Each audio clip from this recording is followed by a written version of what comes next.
guys, good morning. Late na ako nagising. Anong oras na ba? Ayan, yung time natin is 10:55 ng umaga. So today, maghahanap tayo ng work dito sa internet since wala naman tayong gagawin today kasi malapit na mag-start yung school ko.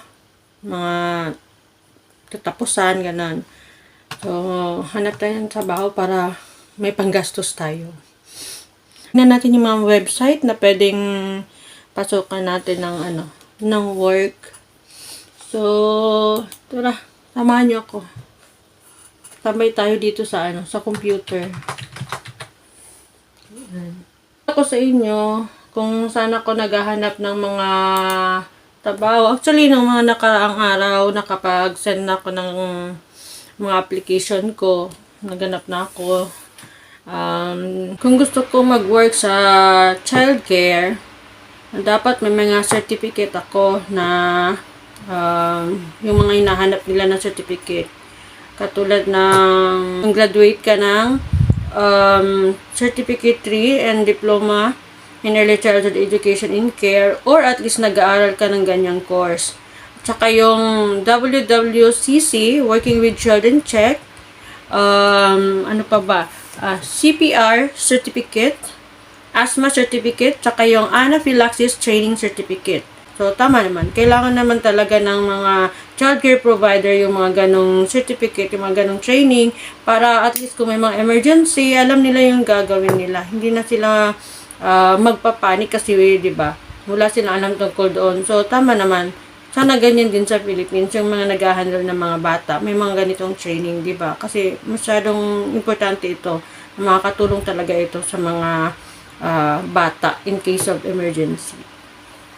Aside sa childcare, naghahanap din ako ng mga ibang part-time. Katulad ng cleaning, housekeeping, ano pa ba yung mga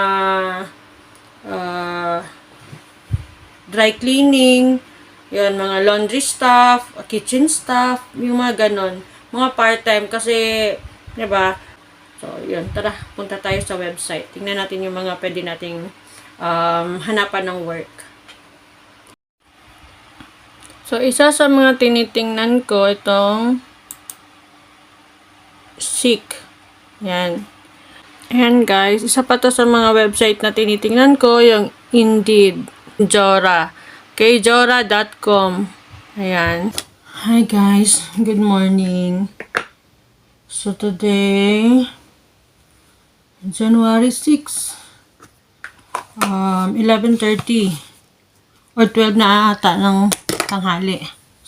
Pasensya, hindi ko na alam kung anong oras. So, sana sa 12 na ng tanghali. Nagmamadali ako kasi may interview ako ngayon. May tumawag kasi sa akin na interview ko ngayon 2 p.m. So nagre-ready ako. Ayan. Yung work na in-applyan ko is housekeeping sa isang hotel. So, ito muna for the meantime kasi ang dami kong in-applyan na mga childcare. Tapos hindi pa sila tumatanggap ng mga applicants na hindi pa nakakapag-start ng klase. Medyo malayo pa naman kasi yung yung klase ko. January 27 pa mag-start. So, sayang naman yung araw ko na wala akong ginagawa. So, naisipan ko mag-apply sa sa mga housekeeping na trabaho, diba? So, why not, diba? Pera din naman nang kikitain. Diba? Huwag na tayong mapili. Sa panahon ngayon na importante, may trabaho tayo. Marangal din naman ang trabaho yung housekeeping. Sana maging maayos maging smooth yung interview namin. Ayan. Kasi kailangan ko din ng work.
Okay na? Maganda na ba ako?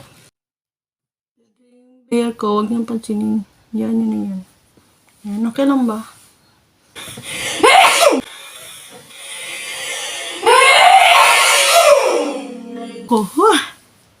Pasensya kayo. Kasi dito uso yung tinatawag na hay fever. Yung mga amoy-amoy ng mga... Nahaching pa ako. Ang amoy-amoy ng mga... Diba? Huwag naman sana ako mahatching mamaya. Diyos ko. Kaya. So, okay na ako guys. Ayan. Naka long sleeve lang ako. Ayan. Para kahit housekeeping yung applyan natin, formal naman, diba? Kasi hotel yun eh. Hindi yun ano. Sige. Yan. Yan, abangatin mamaya.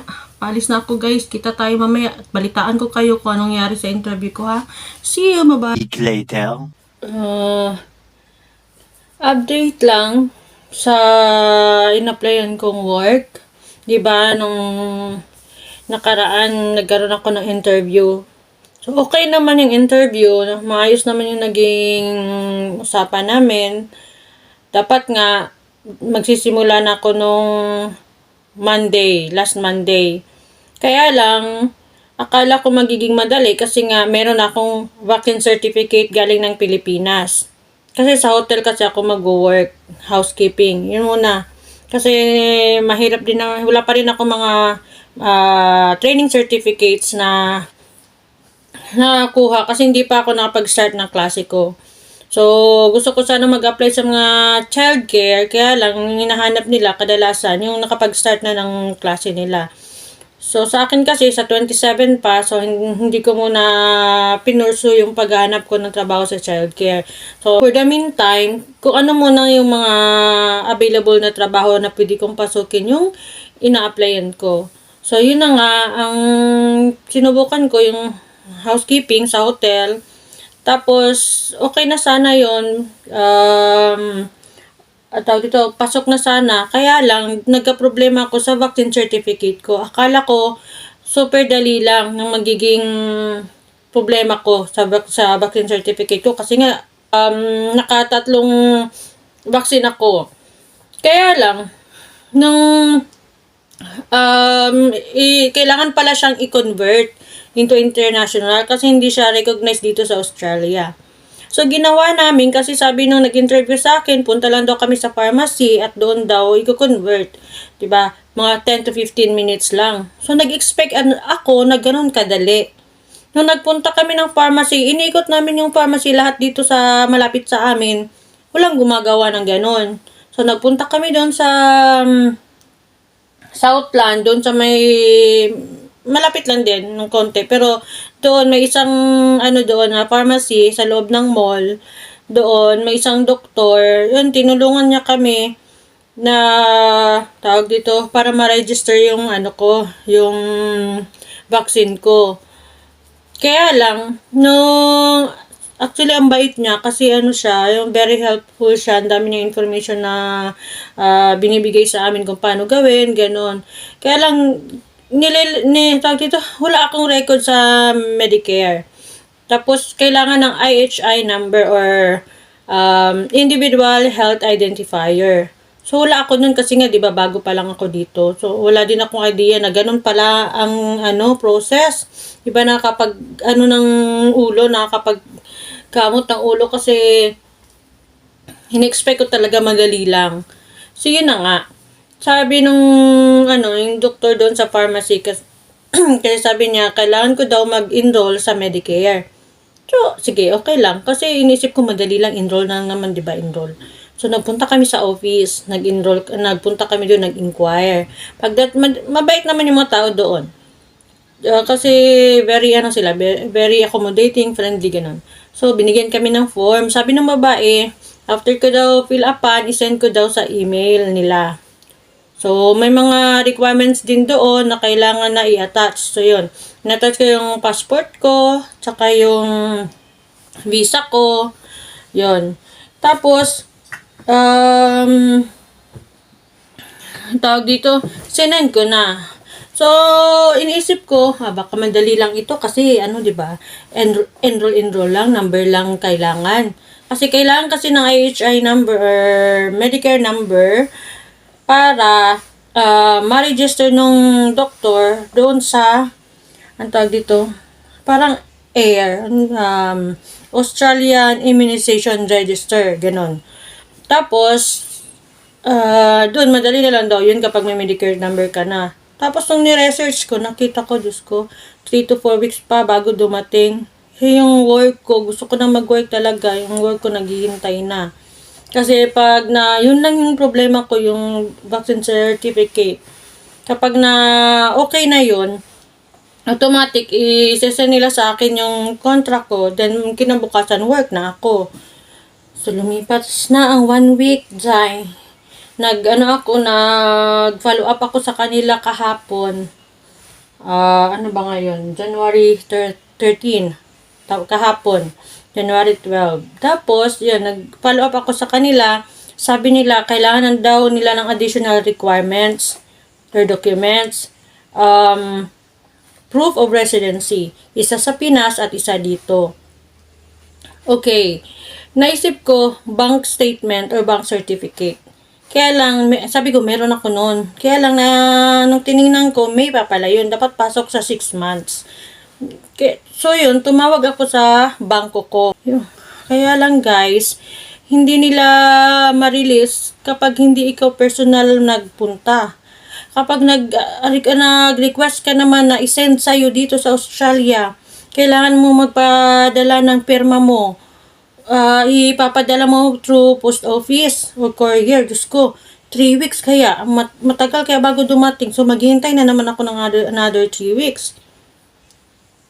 So, naisip ko, yung home wifi na lang. Kasi sa akin naman yung nakapangalan. May address naman yun. So, yun na lang. Sana tanggapin.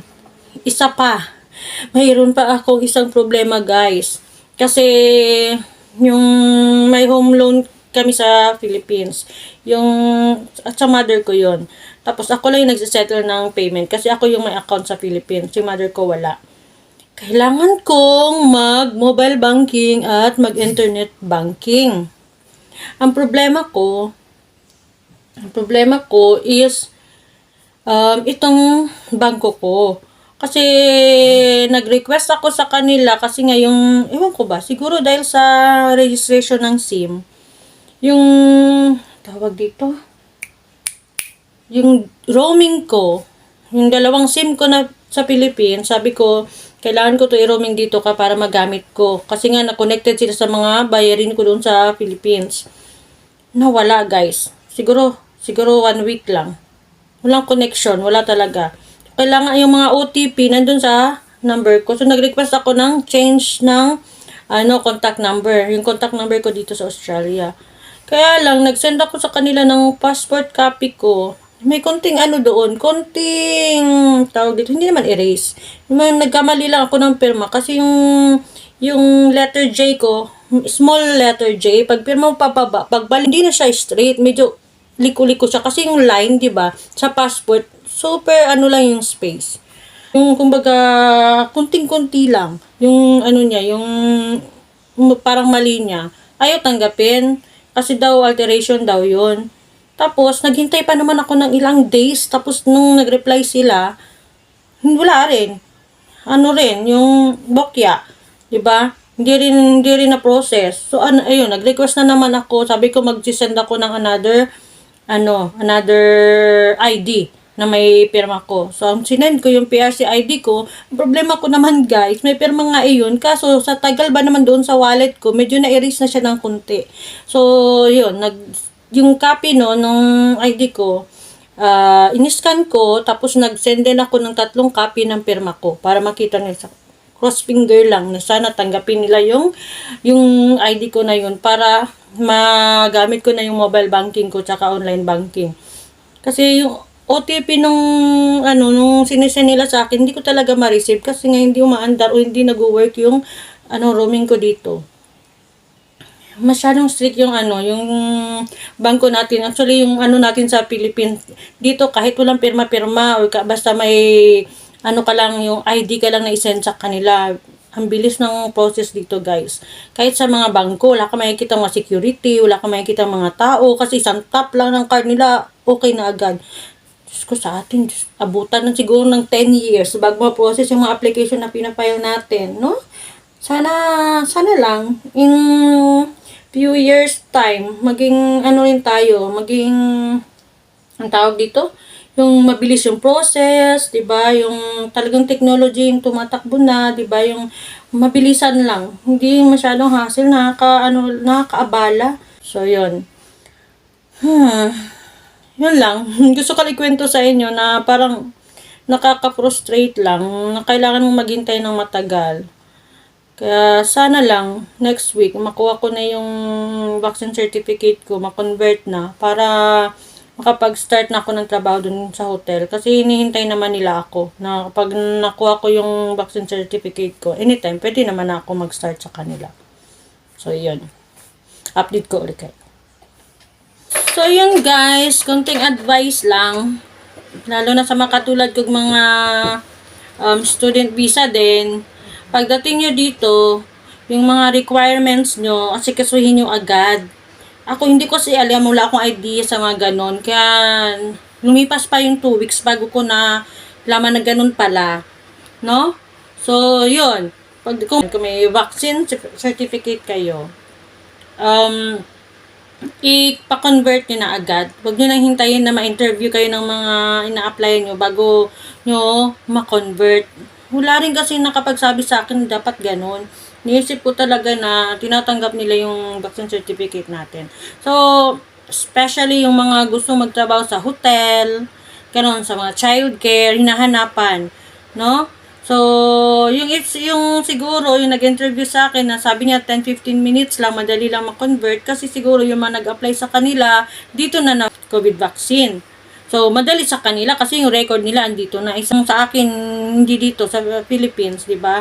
So, sa mga katulad ko, na pagdating nyo dito, pagdating nyo agad, apply agad kayo, agad kayo sa Medicare, enroll. Kasi 3 to 4 weeks daw bago ma-process. So imagine, 3 to 4 weeks tapos hindi ka makapagtrabaho, 'di ba?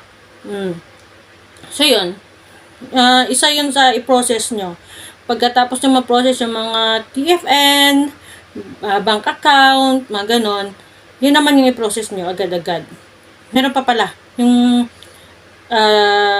WWCC, matagal din yun, tsaka yung, police check, yun, medyo madali ng konti yun.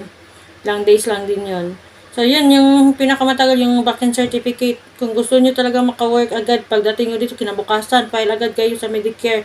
Or, para hindi kayo mahirapan katulad ko na mag-ikot-ikot, lalo na wala kayong sasakyan, magpa-enroll agad kayo sa sa Medicare. Ano kayo ng form, mag-fill up. Kita ko sa inyo, wait lang. So, ganitong form yung ipi-fill up. Ayan.